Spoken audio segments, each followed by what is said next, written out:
I'd like to welcome you all to the Neuroscience and Cognition session. I'm very happy to see you all here.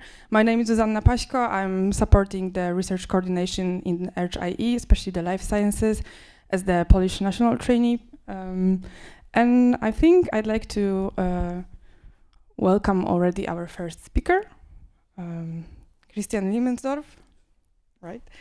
From the DLR. With the presentation on the neural activity changes in altered gravity. Okay, thank you. Okay, so I'm talking about not cognition on a human level, but more on the in vitro side of things. So we are from the DLR, the German Aerospace Center, and then the Institute of Aerospace Medicine. But within the Medicine Institute, we have a biology-based department called Applied Aerospace Biology, which means we're working on several types of neuronal cells, and here we're presenting the study of neurons that happen in space and their change in neuronal function, so in their activity. So as you know, so this has been discussed in the whole meeting a couple of times. You have several impacts on the human body from, of course, from space, on different parameters that you can observe in space.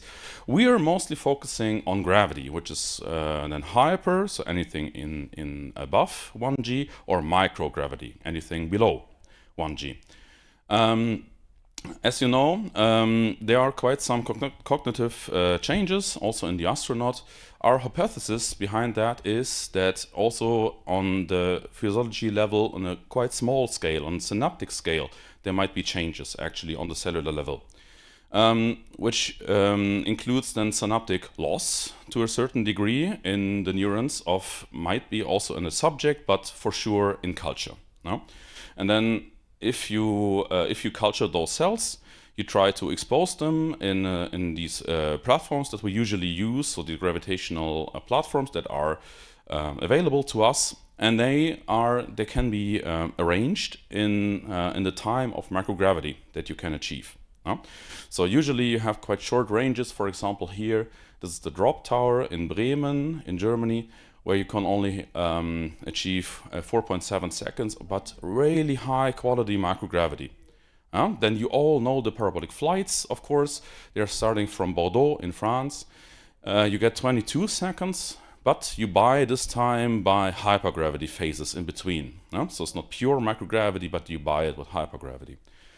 The same, but a little bit different, is true for rockets. So sounding rockets, they are launched from the S-range in Kiruna in Sweden. Here they provide 5, 6, 7 minutes of microgravity. Quite high quality again, but you have the launch acceleration, of course, before you actually reach space. The only platform where you have permanent and long-term microgravity is, of course, the ISS for us right now. And then as these platforms are not available on a daily basis, not at all actually, you try to accomplish something also before your actual space flight in so-called ground-based facilities. And these ground-based facilities can be big and small. Here are the big ones, for example, the Human Centrifuge and Envy Hub. You do, of course, bed rest studies quite a lot. And then they are extended by ground-based facilities in a lab basis. So ground-based facilities, for example, meaning simulated microgravity, so not real, but simulated in the lab. And this can be achieved, for example, and this is mostly the way I would recommend you to use them, is a clinostat. So clinostat is a device that's actually just rotating. We'll see the principle in a second. And it's why you simulate microgravity and see if your parameter that you're interested in is actually sensitive to gravity at all. Now, here you can actually use also long durations compared to the platforms that I was showing you before. So, which is why you validate actually your setup before you go to spaceflight. The other way around is hypergravity. So you increase the mechanical load on your sample. This can be achieved by, of course, centrifuges. There are several actually. So then smaller scale centrifuges just built in a regular incubator. This is called the MUSIC, the multi-sample incubator centrifuge at DLR. Or the big one that I was showing you before, the ENVI-Hub centrifuge, that is then not used for a human study, but for example equipped with a hyperscope, so a live cell imaging microscope on the centrifuge, or for example with a MEA system, which you will hear about later. A MEA is a multi-electrode array, so something for electrophysiology measurements that you can do then live during hypergravity exposure. As I told you, so clinostats, how do they work? How do they simulate microgravity? Well, it's simply that you try to avoid this sedimentation of a particle or a cell of something that you usually have on Earth. In microgravity, in real microgravity, you have an even distribution, of course, and you try to mimic this by rotating your sample. You rotate it in a way that you try to avoid sedimentation, but you also don't want to have centrifugal forces to the outside of your vessel. So you try to balance it out. Now, this is a curve, how you have the accelerations when you measured it, and during the Kleiner rotation phase is really neglectable. So this is a quite good approach to simulate microgravity on Earth before you actually go to spaceflight. So, and then if you want to go to spaceflight, you have to be creative. For example, for us, we wanted to have a look into neuronal function. Function meaning activity of the neurons. This is not that easy because activity measurements would usually include patch clamping. So an invasive approach that is actually not really feasible in space. So which means we came up with the idea of using this device. This is a MEA, a multi-electrode array.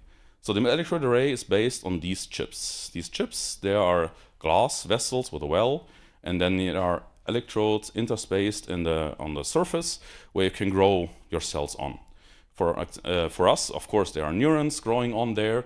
You measure them in this thing. This is the MEA system, so a head stage and a couple of supporting equipment behind, and then you achieve these signals, so action potentials that you might also measure, for example, by patch clamping.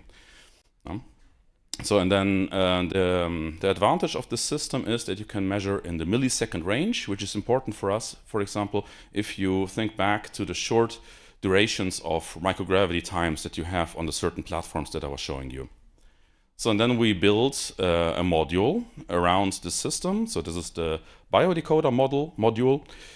This has the MEA system inside, of course, pressurized and heated, and everything is controlled as far as we can, so that everything environmental condition-wise is quite stable, except for the gravitational input, which means then you try to measure as closely as possible than only the gravitational stimulus on those cells. So on this device then has been applied to a couple of scenarios. This has been on the centrifuge, as I was showing you before, in the ENVI-Hub in Germany. This has been dropped in the drop tower, and the Visio doesn't work. Usually you should see a beautiful rocket start. In the drop tower and on 3 sounding rockets so far with the Morpheus program and DLR. So, and then what do you see then activity-wise with the neurons? You measure something like this. You measure a stream of activity over the time, and you see the level, the usual level that you have on ground. You can measure it in microgravity, since this measurement is quite is fast enough, or even during impacts, like in the drop tower, when the drop capsule is actually then reaching the floor. This is a quite hard impact of around 30 G. And you can measure even through the impact, because the hardware is quite stable, to be honest. Yeah, and then if you calculate and analyze everything, and you see a little bit that spontaneous activity in firing rate in the microgravity phase is going up. Not that significantly, not that obviously, but significantly. But is still in a quite good range. And if you now see the burst rate, so what neurons do when they are stimulated, not the spontaneous firing rate, but the burst rate when they actually have an input, this is quite substantially increased. So then this is, of course, then a very short term of microgravity. So then for longer durations, for microgravity is not that easy to achieve, so we went to hypergravity instead to look at longer durations, what's happening to the cells. As I was showing you before, we used this human centrifuge and misused it for biology hardware, and then spun in a way that the hardware is actually then also not subjected to shear forces, but is swinging out on a swing out platform. So your gravity vector is perpendicular on your cell, so there's no shear force applied, but pure hypergravity on the cells. So what's happening is the complete opposite. So luckily for us, the activity decreases, which means this might be actually a potential countermeasure for spaceflight if you would see the same symptoms on a human level, that the activity changes on a human level as well. This might be then a quite easy countermeasure and actually for the changes in neuronal activity. Then, of course, the bigger campaign among of these that I was showing you is the sounding rocket. The sounding rocket then provides you with intermediate range of microgravity time. So 6 minutes was for our case. So we launched 2 of these rockets flights with the pure neuron culture and with different setups, and wanted to see how the activity progresses over time, over the 6 minutes of microgravity, and actually measuring also through the launch period, so the hypergravity phase. I was telling you there are 3 rockets already. The third one is actually for a countermeasure study, pharmacological countermeasure. We might then show you in a couple of years. So what happens if you have now prolonged times of microgravity? You see the same effect actually as in the drop tower. So initially the activity increases, but then your culture then tries to compensate, and it compensates not only to baseline level but even further than baseline level, actually below. It tries to overcompensate the change in gravitational stimulus. Yeah, so the increased the increased activity is then actually below baseline level for a couple of minutes. And as you see, the flight might not be long enough that it reaches baseline level, if it ever reaches that. Who knows? No? So these are the results from the first rocket flight. So it's quite promising. The second one showed us a very similar trend, but the analysis is quite large. So this is still ongoing. Yeah, and with that, I'd like to end. And questions, I guess, is again afterwards, right? No. Oh, you can have some questions. Perfect.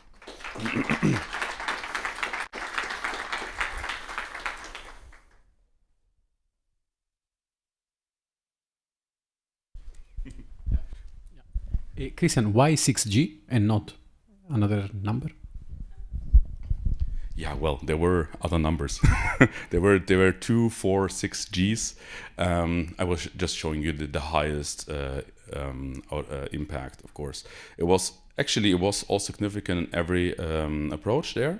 But as you can see, the changes, to be honest, are not that large, right? The burst rate, yeah, but firing rate, not that much, right? That's why I was showing you the extreme. That's the simple answer.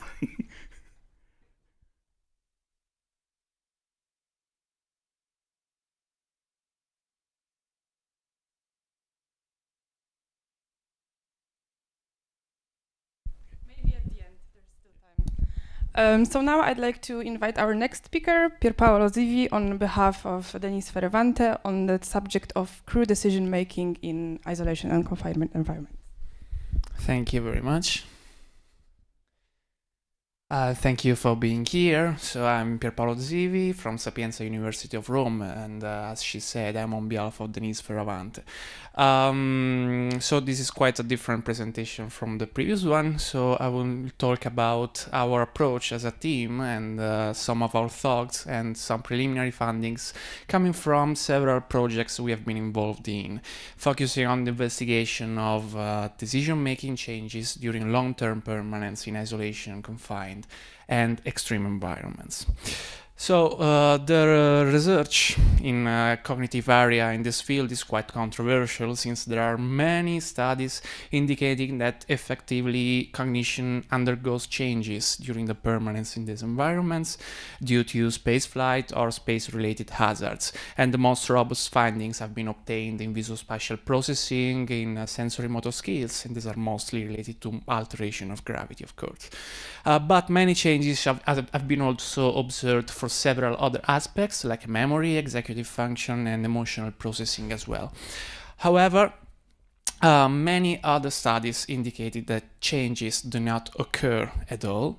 And also other studies even found improvements in cognition during the permanence. So the bigger picture is far from being drawn.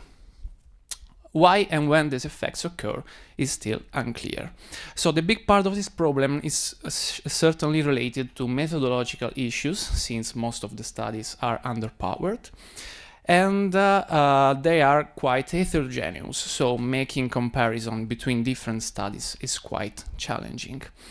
In addition, there is a lack of systematic investigations of the effects, so using the same rationale in different environments. So most of the studies are one-shot, and this undermines the construction of a solid theoretical framework of cognitive adaptation in extreme environments. But cognitive research has also to deal with other key additional challenges. One is the fact that many concurrent factors may affect cognitive performance in these environments, so isolation, microgravity, altered light exposure, and so on. So indicating that these factors may have a peculiar role on cognition, but they can also interact in determining phenomenological outcomes. Furthermore, the measurements that we take are usually quite variable across measurements, and we also have to deal with individual differences, since crew members, participants may differ by demographics, by cultural issues, but also they present, of course, psychological differences in terms, for instance, of coping strategies. To further complicate this picture is the fact that many cognitive domains are largely under-investigated. One of them is decision-making, despite everyone here can easily recognize how important it is to make effective and good decisions during a long-term space missions.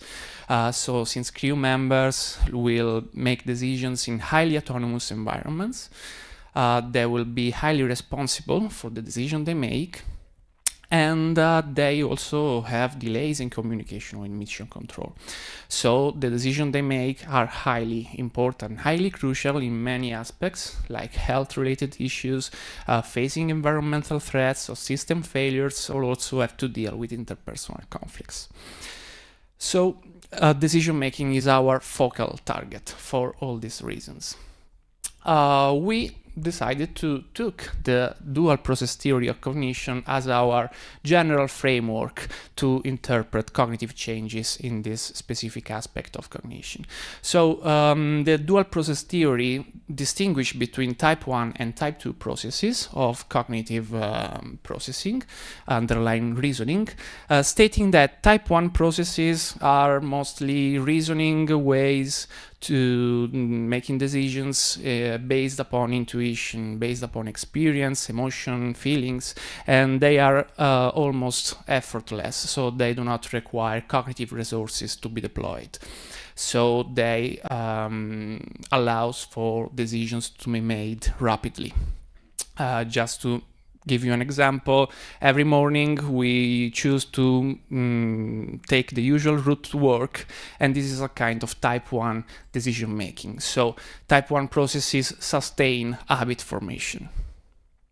On the other hand, type 2 processes act concurrently to type 1 processes, and they support rational, deliberative, and analytical strategies. So they basically allow us to do the math, to calculate costs and benefit of our options, and they are effortful. So they require cognitive resources, so they are slower than type 1 processes. And what we know from the general literature in psychology is that individuals under acute stress, so temporary stressors, they tend to use more habitual type 1 intuitive-based decision-making. Since they are more rapid, they are based upon heuristics. What we do not know is how well-trained individuals, such as astronauts, face these changes. So if they effectively experience the shift in decision-making strategies, since also the effects of prolonged stress are qualitatively different from those of acute stress administration.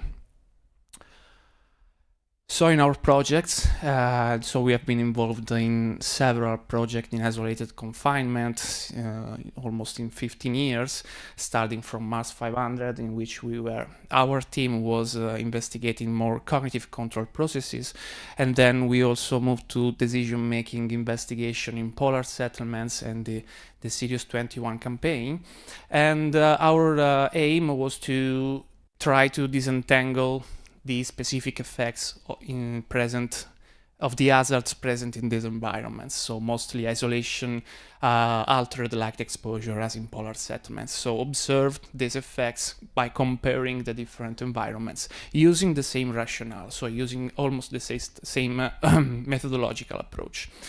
And we also were interested in trying to investigate whether the simulation, which is present in confinement studies like those, is a factor itself. So it is quite conceivable that simulation may affect some decision-making processes like risk perception and risk-seeking, of course, since safe return is always guaranteed there. But let's focus on the altered dark cycle factor, so affecting circadian rhythmicity. We try to investigate whether this factor affected cognitive changes during longitudinal studies conducted in the Arctic at the Ny-Ålesund, which is an international research settlement located in the Svalbard Island.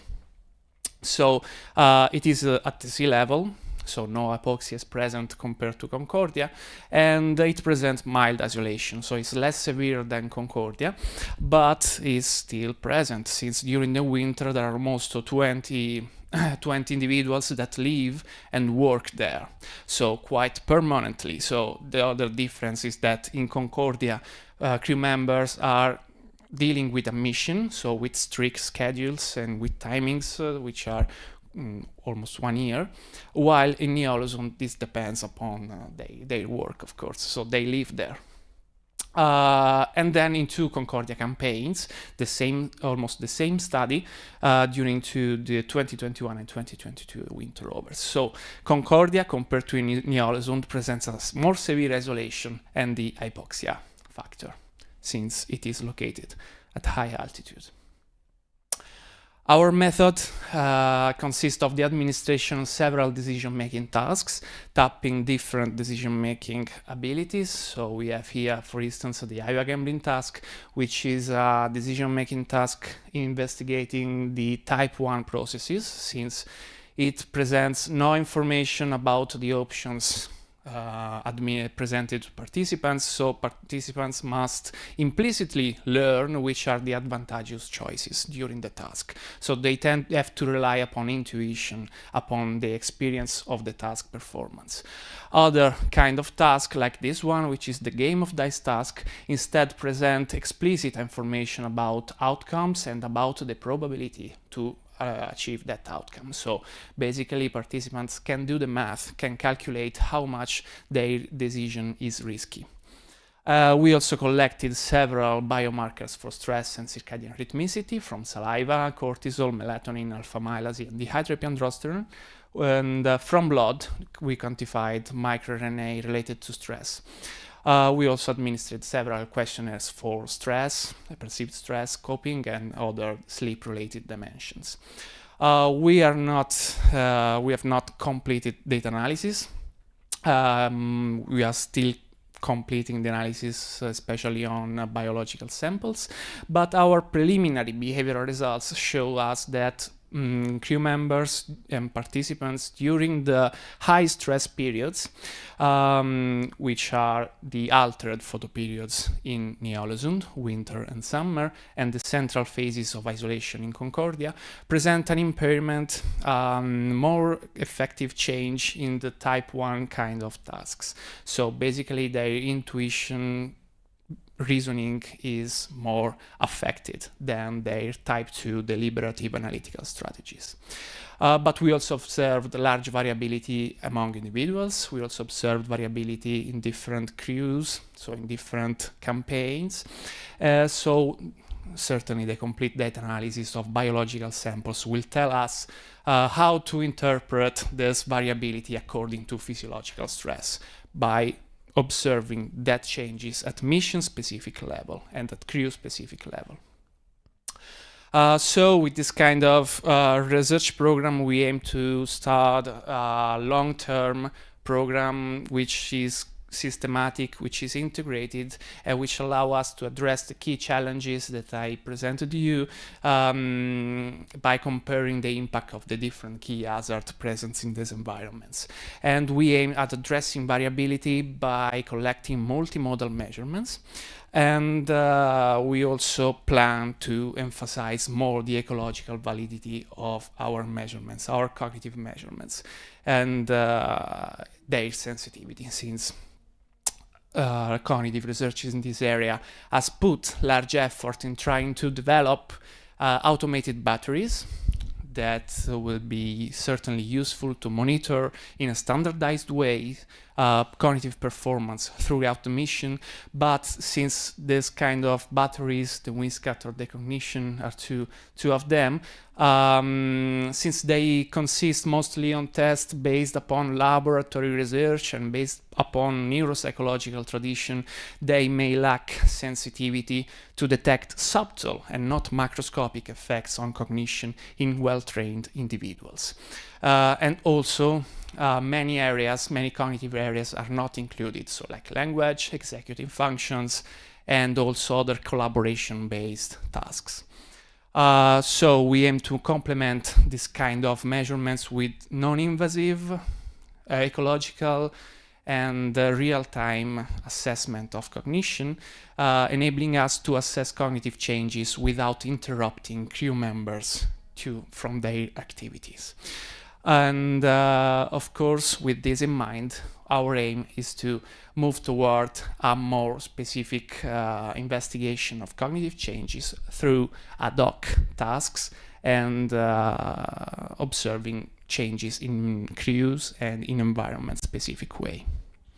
And that's all. Thank you very much.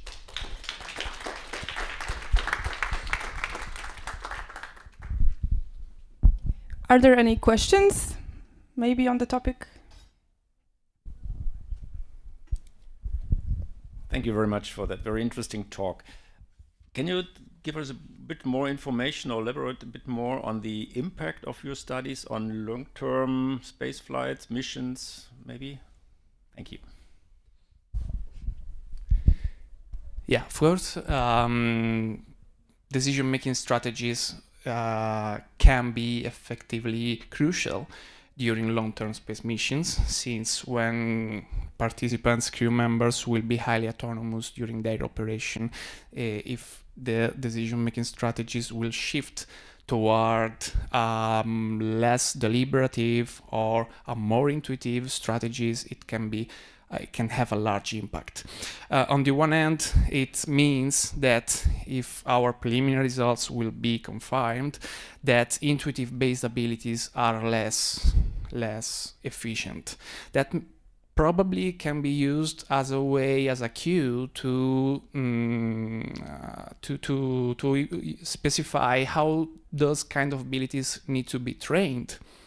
For instance, we usually, so crew members may be trained upon using procedures, if-then procedures, so rational kind of reasoning. But if the effect the affected cognitive change is on the intuitive based abilities. So we know that we have to train that kind of abilities. So creativity and uncertainty based reasoning. So when crew members do not know which are the right procedures to apply, so they will face probably unknown issues, and they have to use their intuition, their experience, so they will not have the if-then procedure to apply. So this is one possibility. Thank you for your question.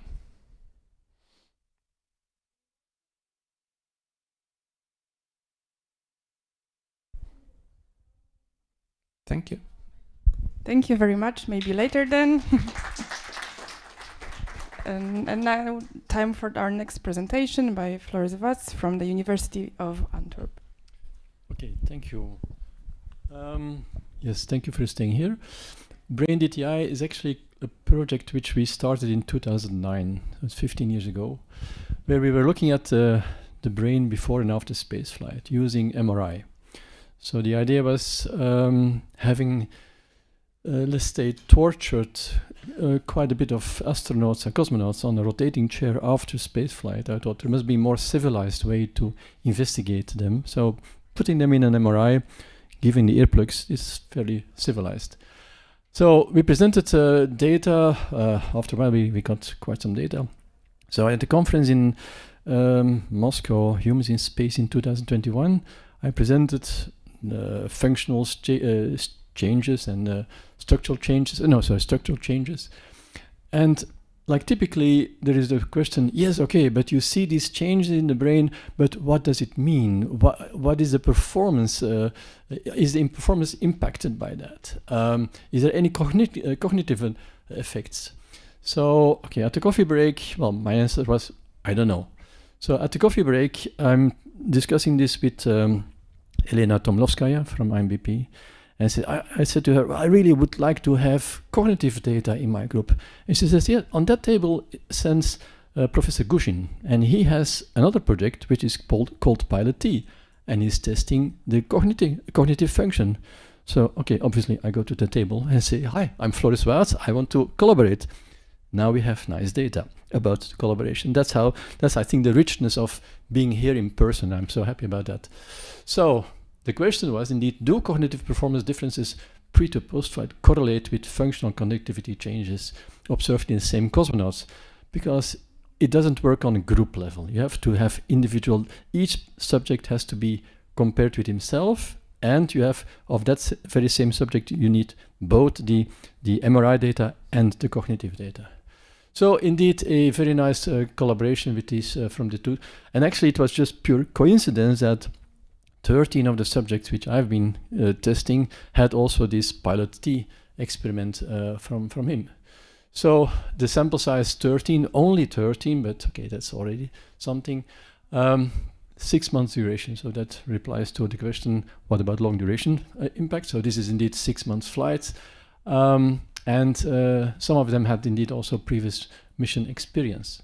So yes, the first point of comment is that the resting state data and the cognitive tests were not on the same day. Okay, we live in an ideal world, so indeed we have to take logistics into account. Is this an issue that we have the MRI tested at 9 days post-flight and that the cognitive test is 6 days after flight? From what we learned from all the other effects which we see, where we even look 6 months after spaceflight, and many of these effects still remain 6 months after spaceflight, I think 3 days is not really a big issue. But okay, it's a weakness of it. I think you should now please press the button so that, it's displaying, okay. So this is the cognitive test. It's checking the working memory and actually visual memory. So there are a grid, and there are three types of grid, 5, 6, and 7 by 7, 6 by 6, 5 by 5. So the cosmonaut has to memorize where are the green balls, and then he has to indeed afterwards, when it disappears, identify the places. And there are 2 measurements which are being taken into account. how long does it take to do the task, and are there any errors? You will see in a second what is an error. So he memorizes quite nice. So 2 seconds it is shown, then another 2 second, another thing, 2 seconds, and then memorizing, okay, this, and I'm not sure where, okay, he's still not, yeah. Now he will be, okay, that's a mistake, an error. Okay, so these are the outcomes. And also here you have to click on the movie.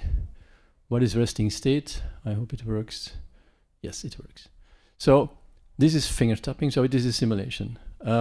Finger tapping means that you activate areas in the brain, premotor cortex, etc. So you can do finger tapping in the MRI because you don't move too much.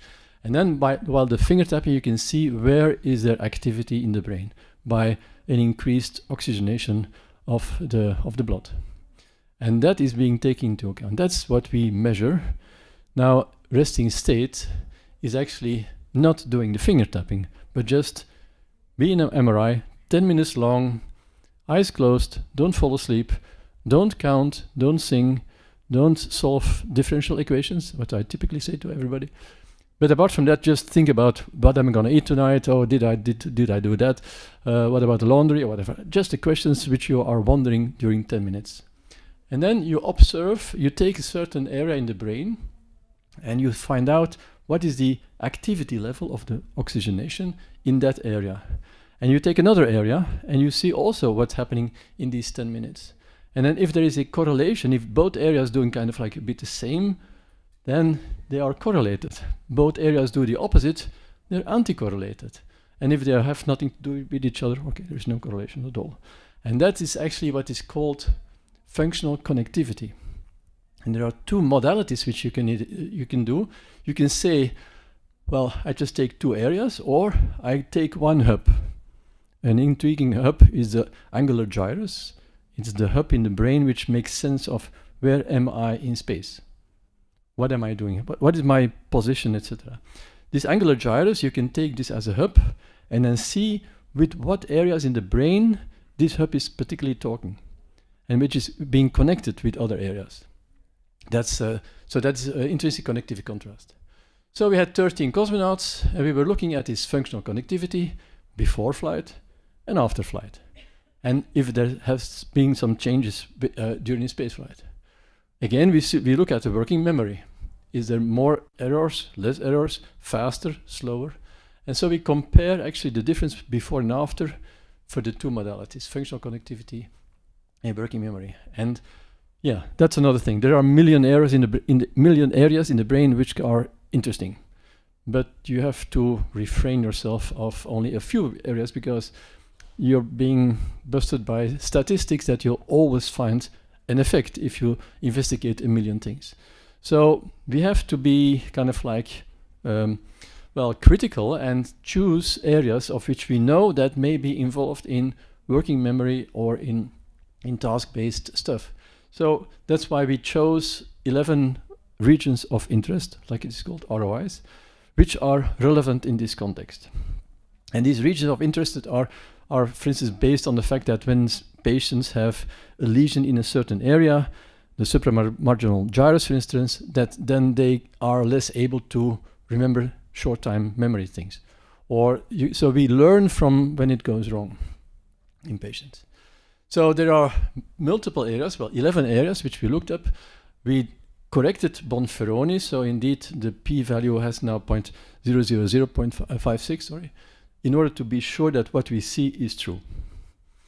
And then results. So again, on the vertical axis, I hope this is on the vertical axis is this connectivity difference. 0 means that there is no difference between pre and post flight. And otherwise it means there is more connectivity compared to the pre-flight or less connectivity compared to pre-flight. And on the horizontal axis, it also 0 means as much errors in the beginning as at the end. If it is on this side, is more errors, and here's less errors. So the fact that we see, for instance, if you look at the angular gyrus, so this hub we took as the seed and see how it is connected with the rest of the brain. So this is like, the more it talks with the rest of the brain, the more it needs perhaps some effort, I don't know, because what is interesting is to see that more connectivity post-flight means more errors. So, okay, the fact that this is a really tremendously nice, not random cloud, but it definitely sees that there is a correlation, is showing that there is a correlation, there is something. But what does it mean? Well, as I say, the right angular gyrus is involved in where am I in space. For sure, after spaceflight, it is totally jeopardized. It has lost sense of verticality, as I showed yesterday. So the vestibular system is impacted. So we have more difficulties in knowing where are we, particularly after 6 months floating around, and then suddenly you have to sit and stand, and there's again this 1G. So I can imagine that the right angular gyrus is impacted because it has to learn again, okay, yeah, what is gravity? So perhaps indeed the fact that it's asking more, there is more energy going to that area to cope, may result in less cognition, in a decreased cognitive function. So that's an interpretation. We have the left frontal pole. The frontal pole is also involved in short memory, so manipulating information over short periods, so indeed working memory. And also here we see this intrigued connectivity issues, that also there's more effort to be done. To a certain extent you can understand that. Then there are also other areas like the anterior supramarginal gyrus, which is involved to have spatial relationships. That's what you need if you have to this diagram and to say, okay, there was a blob.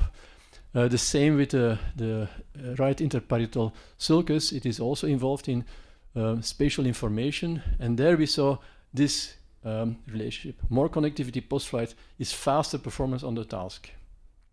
And it also survives all this Bonferroni correction. So it is definitely a robust finding. And then another robust finding is in here where we see the CRUS2, which is in the cerebellum, involved in processing of working memory, attention and planning. The right frontal pole to information about short periods. And then the left inferior temporal gyrus is in a crucial role in visual processing and object recognition. So visual processing means, okay, I have to memorize where was this blob. Again, we see in this case more connectivity is less errors during the task. Also here, more connectivity between the CRUS is more errors during the task. So my take-home message here is, yes, we saw correlations. What do they mean? That's a bit more of an issue, because that is a bit the burden of resting state fMRI. You always see something. Well, not always. I mean, definitely not. I mean, because there are not more things. This is the data which we got. So it's not like there are like 5 million more things to show. No, but I think it stimulates further thinking of how do we cope, how do we treat the data, and particularly can we imagine countermeasures which may mitigate these effects, where we may improve the results of this type of research. But the first thing which is needed is to join the data from different groups, to merge the data from different groups, to look at this holistically, have presumably other factors into account, so that we can leave the silos of only imaging, and then another silo of cognition, and another silos of immuno, but just it's one human. So it's all linked to each other. So to be consecuted. So I want to thank obviously all the participating cosmonauts and the team who was absolutely involved with this. Without the team, you don't do anything. So the collaborators are here. My first slide was only Floris, but it says Floris, comma, and then all the other investigators which are there. Thank you for this, my team, and thank you for attention. Questions?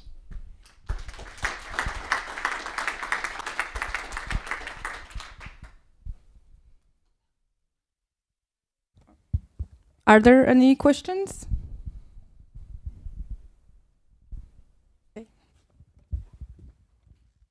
Thank you. So can you infer that during spaceflight, where orientation of the body takes less cognitive time, other cognitive tasks might be working better, or is that overstretching it? Oh, good question. Well, let me put it this way. Two remarks. The cognition and the performance may be perhaps degraded, but if you have an IQ of 150, if it is going to 148, nobody will notice. So I will never say that they have really deprived cognition and etc. So that's not. I mean, it's still within exceeding limits. So that's fantastic. So I see patients with vertigo, dizzy patients, and typically when they lose the sense of gravity, when they are dizzy, particularly mal de débarquement syndrome, it's a syndrome where you feel continuously like being on a boat, particularly when you're sitting down or lying down, they are exhausted like hell because your brain is continuously trying to cope with a fake signal of motion. And the same with patients who are dizzy at certain moments. They are tremendously worn out. They often quit or have to stop working because they don't have energy for anything else. Because this vestibular system is demanding all their resources just to stay upright or to survive the day. So the reverse to that is that if you don't have to take at all I mean, if you don't have to worry about your not falling, for instance, then your resources can be totally spent to more to other things. But I guess when going to the moon, that 0.16 G may be a bit tricky. That there will be. We have to train them to reserve a couple of their resources to say, okay, listen, you will be on the moon, and it will be not easy. But it's a very intriguing question. I saw another question earlier on. Yes.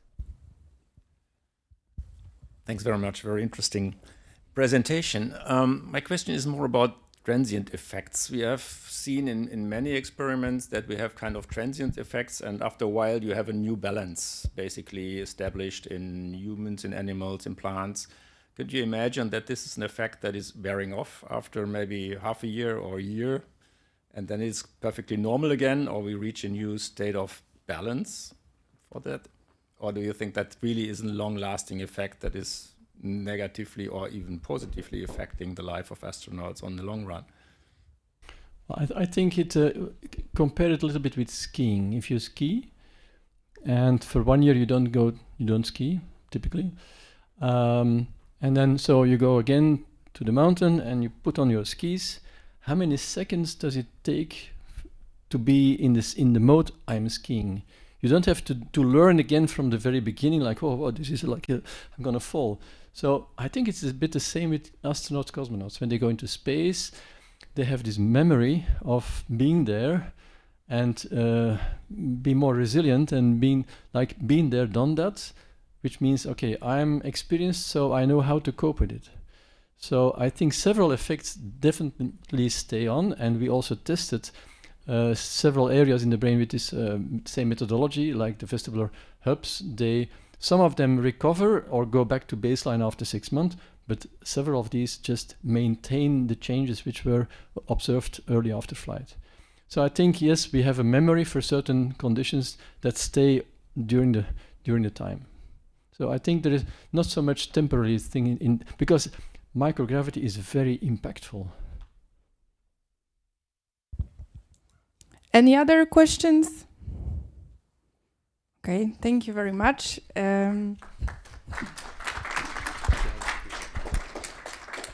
Our next presentation will be Martina Maggioni on behalf of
would like to invite all our speakers to the center for the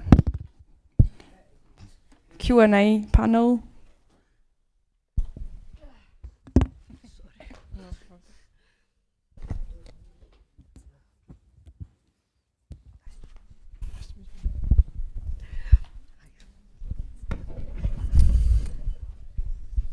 Do we have any questions from the audience maybe to start the panel? Does anyone have any particular concerns they would like to share with us?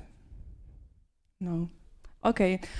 So my question would be, since we have very well developed basic health monitoring systems for space flights, and now that we're slowly progressing to the longer haul flights, would you think that it would be useful to also gather that telemetry data on the neurological and psychological state of the astronauts, and maybe which tools, which parameters would be interesting to gather? Okay, so It's an open question for everyone. Yes. okay, yeah, sure. I think that will be really important to include psychological and cognitive aspects in those kind of monitoring tools, since as I've been already said, a holistic view of the human is really important, and psychological and cognitive aspects are crucial for mission operation.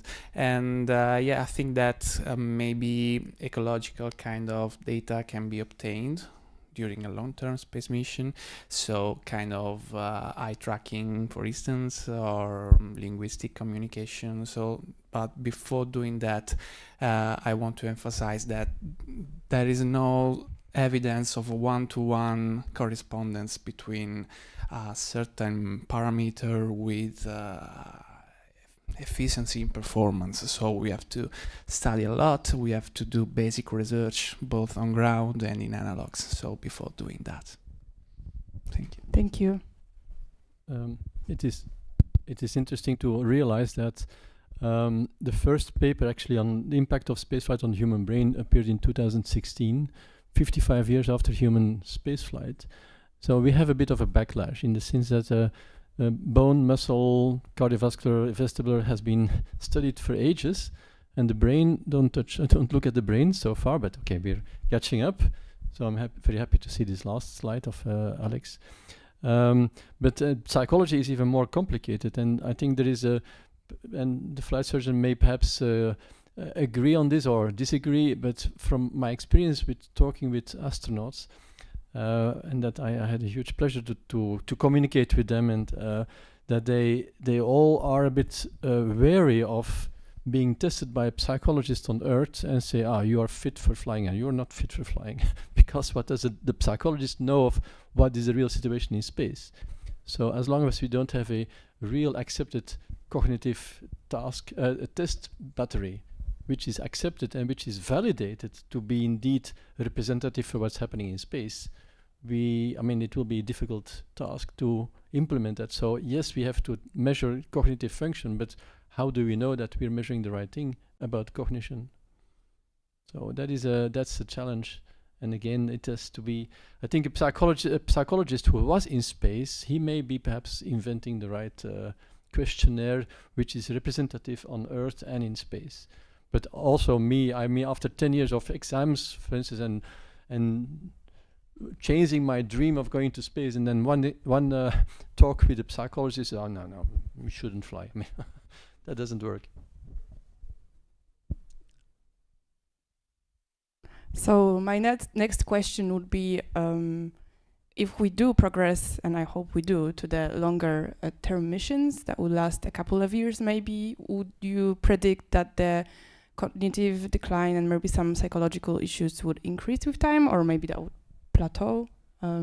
Is there any prediction on that on your side?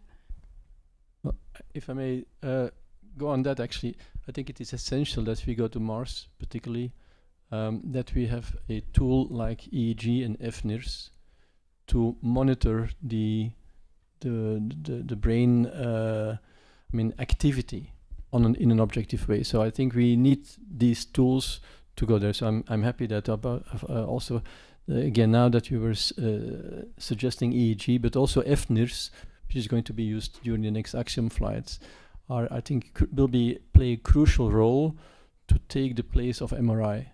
MRI, you can't send an MRI. I mean, you can send an MRI, but then it's impossible to lift up so many kilos. So MRI is impossible to do, but we have to have an equivalent device, and I think FNIRS and EEG may, to a certain extent, provide that, and that will provide us presumably an objective measure of the brain health of the crew.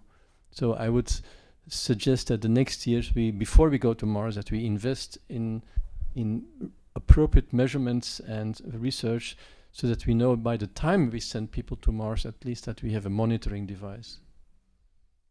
Yeah, if I may add something to this, I fully agree with Flores. What is said about the relevance of EEG as a tool to monitor objectively the brain. In my experience, in the data that I saw in analogs, not in spaceflight, however, the duration of the mission normally plays a role for everyone. I mean, from a psychological point of view, it's just common sense. When you are forced to stay for a long time in the same condition, this was also a lesson learned by the COVID-19, for example, the pandemic.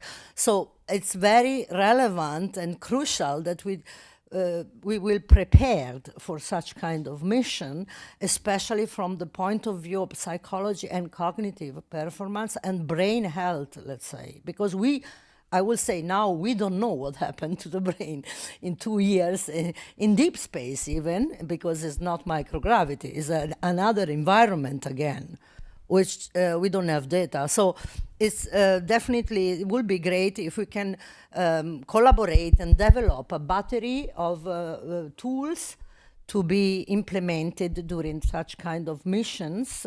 I mean, all the scientific community, and something that is possible to flight, because of course MRI, such a high resolution will be great, but it's not feasible as for now from a technical point of view, I guess.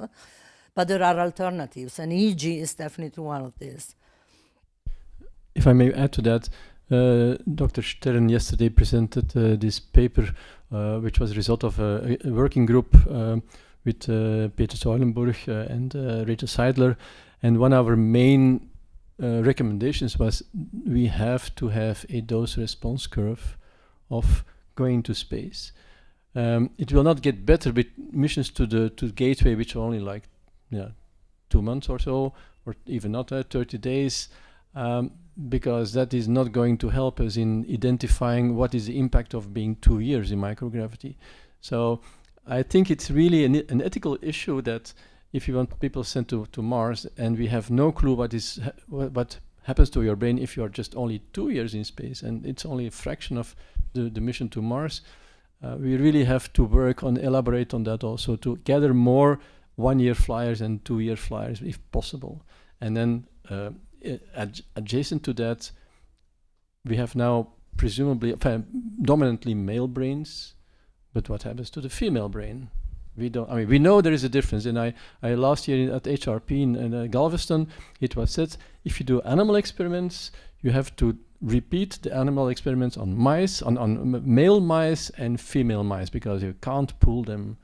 And that's mice. I mean, I think the brain is less complex there. But so we have to do these things: the dose-response curve, and look at the females. And if I may add a few words, so I completely agree with them, but what's interesting about mission duration is that the lessons from Antarctic research told us that there are many mission and time-specific phenomena, like the third quarter phenomenon.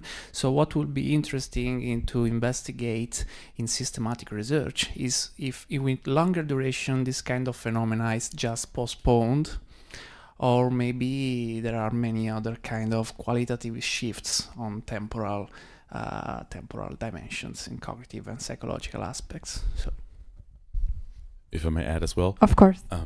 So there will be changes, and of course we have to go to Moon and Mars. This is unquestionable to the whole audience, I guess. I don't predict what the changes will be, but there will be changes, and I agree that diagnostic tools cannot be an MRI in space. But we have the analog studies here. We can make use of them to develop countermeasures. Even now, and the countermeasures you can send, actually. This is what Alexander was mentioning in the couple of last slides, actually. This might be also something to take into huge account. Actually, that was supposed to be my next question about the countermeasures for the problems that we have already identified. I know you mentioned there's not much data. I mean, there's much data, but not as much as we'd like. So which countermeasures do you think would be involved at this point with the knowledge that we have now? For those who were not during my talk yesterday, I'm a little bit against EHRE because I think EHRE may have induced more fluid shift, and we saw definitely that those crew members who did much more EHRE than, let's say, the American crew do it much more vigorously than the Russian crew, that it had a clearly significant impact on the perivascular space in brain. So it's very complicated to pinpoint this correlation, because if you do 6 months EHRE every day, 1 hour or 2 hours, then the question is, how do you come up with one single number which is representative for EHRE and correlate this one single number with brain MRI, also change in like increase in perivascular space 30%. Okay, how can you correlate? So that's a bit of an issue. But I think when we and that's nice thing of this conference, which is really very broad, that if you design a countermeasure, beware of it may be good for one system but may be bad for another system, and we have to approach it holistically to say, okay, is this a good is this a good idea? Can be for bone and for muscle, but bad for the brain, and vice versa. So we should widen the gap, and in that perspective, I'm looking also at MEDOPS. If we can get more MEDOPS data from the scientific point of view, I know it's dangerous to say that, but I think we need to kind of like tear down that wall a little bit between MEDOPS and science. That medical operations, they have also a bunch of data, and I know it's all about privacy. It's all about, we have to respect the privacy of the astronaut, and it is crucial to realize that astronauts don't want to share data which may prevent them of flying another time, and that's a perfectly normal human nature reaction. But if we can circumvent that and, let's say, take that into account and not use it against, but promote even the well-being of their next flight, then I think we can move faster than we do now. And Christian, maybe since you brought the subject, maybe you'd like to add something on the countermeasures as well? Oh, of course I would. So actually, I can comment on Alexander Stahn's talk, because he was summarizing quite nicely that there, for example, training on a centrifuge, not by just lying passively there, but adding training to the centrifuge might be something worthwhile, since this is not only to what you said, bone and muscle. It has been studied since decades, but it actually has neuronal benefits as well. Actually, this might be a countermeasure that can be used on a human scale. And otherwise, on the pharmacological level, there's very much to explore. We heard Paolo Annibale, maybe some of you before, that there are impacts on drugs on a cellular level that might be different in micro and hypergravity. And actually, to develop a countermeasure there on the pharmacological level would be very beneficial. But also, then this is a lot of research that has to be done, since this is a brand new topic. Thank you. Maybe in the meantime, someone else came up with a question in the audience.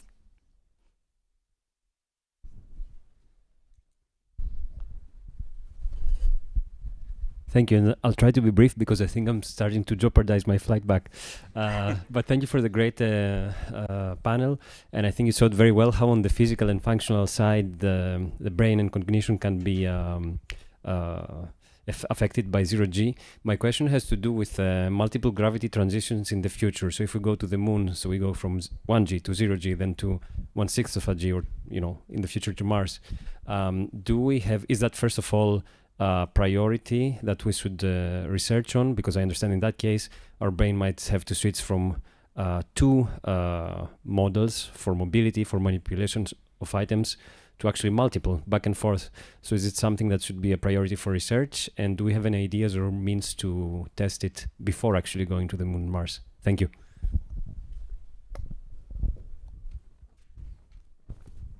Well, I think definitely a good point, the transitions. The parabolic flight at Moon and Mars gravity, I think, may be a good platform, but I would then not do, to particularly search that question, I would do a Moon gravity parabolic flight, 15 parabolas, for instance, Moon flight, and Moon gravity, and then 15 zero gravity, to mimic indeed going to gateway. The 2G would kind of like mimic a bit the launch. So going to gateway, zero gravity, going to Moon, 0.16 gravity. As I understand now, it is either Moon, either Mars, or either 0G, but not a mix. And I think the transitions would be really relevant. We had a paper where we looked at the MRI before and after a parabolic flight in 28 subjects. And so the title is not about impact of microgravity, but impact of G-level transitions, because we clearly realized that it is the transitions which are, but we saw an impact, definitely, even after just one flight, the brain had changed in this angular gyrus.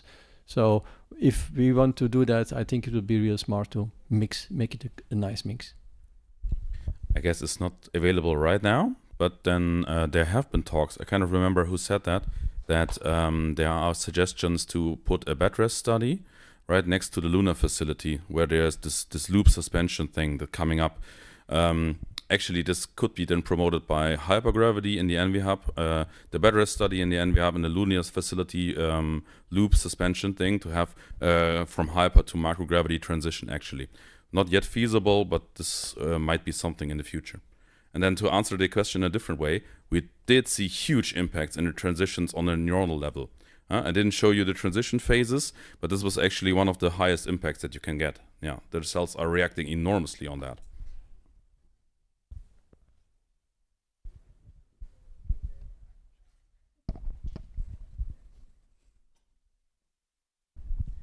Anna Maria Lippert from Erlangen. I have a question regarding the monitoring. You said, a few of you said you would like monitoring when we go to Moon or Mars. And we talked about countermeasures, but then would you have, when you have monitoring, would you have treatment or recommendations, or is there research going in that direction, that when I see this in my monitoring, then what advice can you give?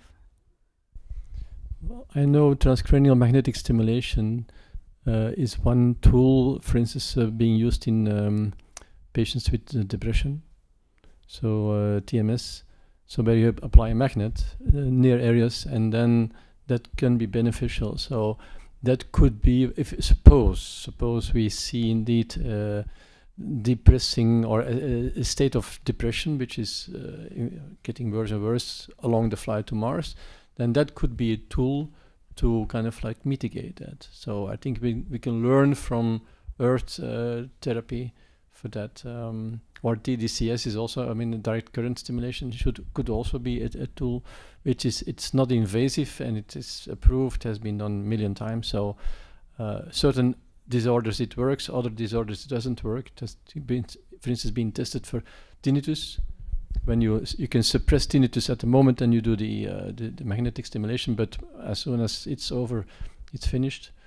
So I mean, it doesn't work. So, but for other things it may help. So yes, I think measuring and complementary treating. And if I may add also, I'm involved in a study at Charité where we analyze transauricular vagal nerve stimulation in postoperative delirium or cognitive disorders to see if this can prevent or improve the outcome after anesthesia. This is another lesson that we can learn from the clinic and maybe transfer. So in the case of mitigation, needs of mitigation of possible condition of cognitive impairment, or even, as he mentioned earlier, depression or anxiety, has been used also this new tool, which is non-invasive. And I mean, it's new and something that has been used in several fields. And personally, I'm working a lot on this, and I think and I believe it might be a good therapeutic tool. Even, yeah, that is transauricular. At the moment, I don't. Yeah. Yes. Yeah. I mean, at the moment, I don't know if it's that, but it can be a proposal to answer your question, for example. And also, I'm very happy for your question because it's very important to me and for all of us, this translational approach back and forth in this case, from the clinic and from space to the clinic and back and forth in the other way, possibly. There's one experiment which was done where they applied transcranial magnetic stimulation to patients for tinnitus treatment. They switched on the magnet, and this patient says, they switch it off then after, and the patient says, I had a tremendous out-of-body experience. Oh, what? Oh, you switch on the magnet, and he's kind of like projected to the ceiling, and he sees himself from top to down, and then they switch off the magnet, flip, he goes again in his body.